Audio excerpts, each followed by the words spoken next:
দ্বিতীয়বার গাড়িতে তুলে নিয়ে ছাত্রীকে শ্লীলতাহানির ঘটনা ঘটল অসম মিজোরাম সীমান্তের লায়লাপুরে।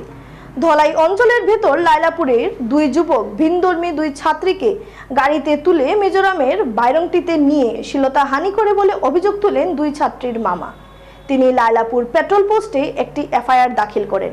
তিনি এফআইআরে উল্লেখ করেন তার দুই ভাগ্নি স্কুলে যাওয়ার সময় 17 সেপ্টেম্বর সকাল 9টা নাগাদ একটি কালো রঙের গাড়িতে জোর করে তুলে নেয় আজাদ হোসেন বরবুইয়া নামে এক যুবক।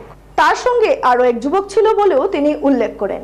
হাওয়াইতাং বাজার হয়ে তারা বাইরংটি নিয়ে যান এবং সেখানে একটি ঘরে দুজনকে রেখে খারাপ কাজ করা হয় বলেও অভিযোগ তুলেন। প্রায় 2-3 ঘন্টা পর চান্দিঘাট তেমাথায় ছেড়ে চলে যায় বলে উল্লেখ করেন।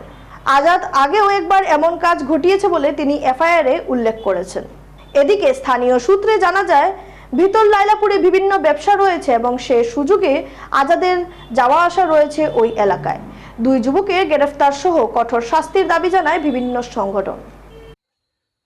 গতকাল অর্থাৎ 17 তারিখ ধলাই সমষ্টির আওতাধীন লায়লাপুর বাজার সংলগ্ন এলাকা থেকে দুই স্কুল ছাত্রী, নাবালিকা স্কুল ছাত্রী যখন ওরা ওদের স্কুলের উদ্দেশ্যে রওনা দিচ্ছিল, আর তখন S11Z6366 কিয়া গাড়ি যে ব্ল্যাক কালারের ছিল, সেই গাড়ির মালিক রুয়েল আমিন লস্কর, যার বাবার নাম হচ্ছে আমিনুল হক লস্কর, সে এবং তার সঙ্গী আজাদ হোসেন বরবুইয়া, ওই দুই কুলাঙ্গার এই দুই নাবালিকাকে জোর করে অপহরণ করে নিয়ে যায় বাইরেন্টির একটা লজে।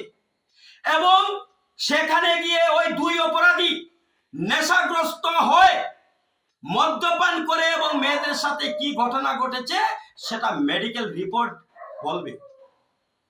এই ধরনের ঘটনা শুধু আজকের নয়, এই ধরনের ঘটনা বারংবার সমাজে চলছে এবং সপ্তাহের মধ্যে কমসে কম 10 থেকে 15টা মেয়ের সাথে এই ধরনের ঘটনা ঘটে। কেন?